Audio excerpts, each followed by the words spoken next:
O bebê é uma pessoa. No vídeo de hoje eu quero conversar com você sobre esse assunto que parece ser simples, parece que todo mundo sabe, mas não é bem assim. Meu nome é Priscila Schoffer, sou especialista em sono materno-infantil, sou casada, tenho 3 filhos e tenho um método de sono que já ajudou mais de 1.000 famílias em vários lugares do mundo. E eu quero contar para vocês aqui uma experiência muito pessoal. Há 10 anos atrás, quando meu primogênito nasceu, eu passei por esse processo de ter que olhar para ele e entender que ele era uma pessoa. Mas como assim, Pri? Parece claro que o bebê é uma pessoa, mas não é. Porque muitas vezes, quando nós estamos lá com o bebê nasceu, a gente começa às vezes a carregar o bebê de um lado para o outro como se ele fosse uma bolsa, como se ele fosse uma mala.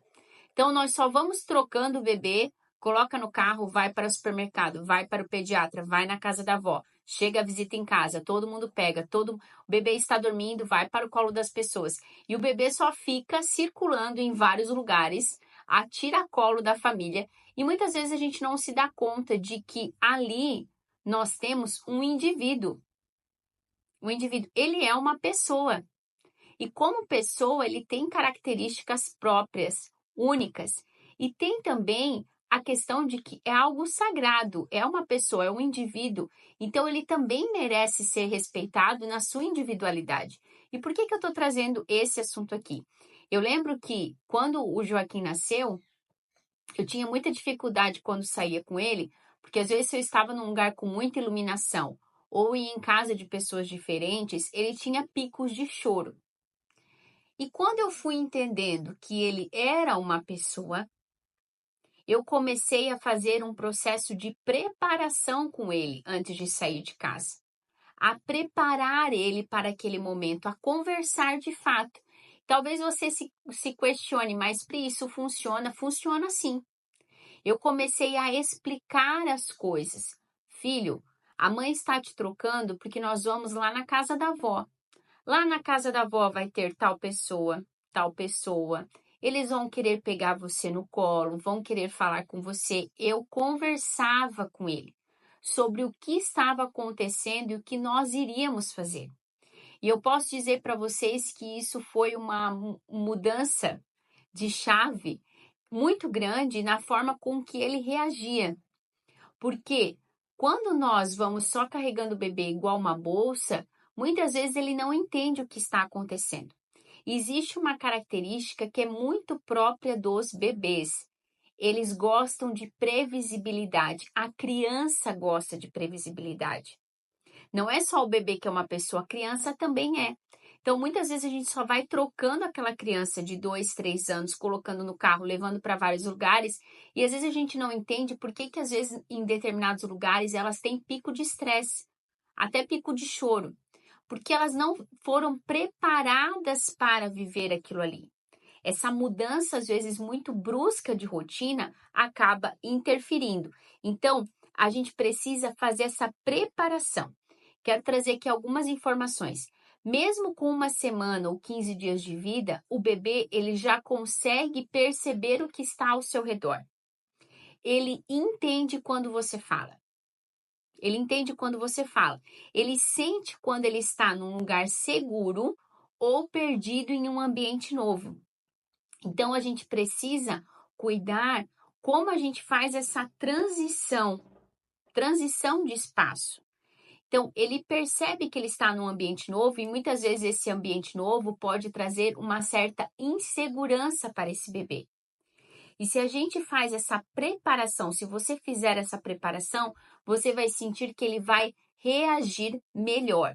Então, quando a gente vai ao supermercado, quando vai a uma consulta, quando vai em um aniversário, a gente fazer esse processo, você fazer esse processo de explicar onde ele está indo, o que será feito, as pessoas que ele vai encontrar, isso vai fazer com que ele se sinta melhor.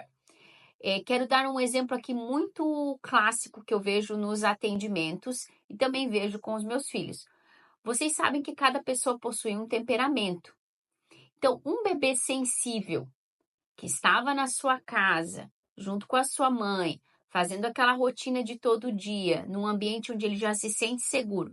De repente, do nada, a mãe troca ele e leva ele para o shopping, um lugar com muito barulho, com uma iluminação extrema, com muito estímulo, e ele não estava preparado para viver aquilo ali. Ele pode, ao chegar nesse lugar, ter um pico de estresse e começar a chorar, entrando até num efeito vulcânico, se não estiver com o sono em dia. Mas às vezes aquele excesso de estímulo pode deixar ele muito irritado e ele começar a chorar. Então, esse choro dele é pelo excesso de estímulo, mas também pela falta de preparação. Então, é muito importante que a gente conheça as características individuais dos nossos filhos. Porque se a gente conhece como que eles reagem na individualidade deles, é mais fácil de a gente saber a forma de conduzir esse momento. Então, se você fizer esse processo de preparação, você vai observar.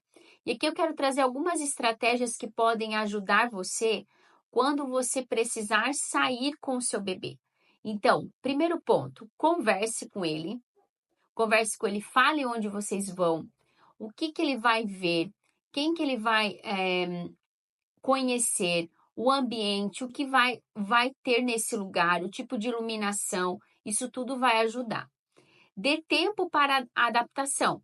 Então, a gente precisa cuidar, às vezes, com a frequência de coisas novas que a gente faz na nossa rotina, porque muitos bebês vão ficar mais estressados se todo dia tem uma novidade. Carregue algum objeto familiar. Isso ajuda também a trazer segurança para o bebê. Então, às vezes, levar a naninha ou a coberta que ele usa, o ambiente onde ele está acostumado a dormir, o carrinho. Pode ser que num lugar novo ele prefira ficar no colo da mãe, porque ele se sente inseguro. Então, trazer um objeto familiar ajuda nessa adaptação também. E o quanto você puder, mantenha uma rotina previsível, porque isso de fato é o que traz segurança para o seu bebê. Mas o ponto principal desse vídeo que eu quero trazer para você aqui é sobre conversar com o bebê. Converse com o seu bebê. Quanto mais você conversar com ele, mais você vai ter benefícios nesse processo. Você viu que nesse vídeo eu falei sobre os temperamentos do bebê? Nós temos dentro do mapa do sono do bebê um bônus que é os temperamentos, onde você vai conseguir identificar o temperamento do seu bebê e as características individuais dele. E isso você vai ver que vai fazer toda a diferença nesse processo. Porque se você conhece as características individuais do seu bebê, conduzir o sono é muito mais fácil. Dentro do mapa do sono do bebê, nós fazemos esse programa de acompanhamento com as mães. É um acompanhamento individual, para que você saiba como conduzir o sono do seu bebê a cada mês. Aqui no link da bio você tem acesso para que você possa entrar, falar com a minha equipe, retirar as suas dúvidas e eu estou esperando você dentro do mapa. Até o próximo vídeo.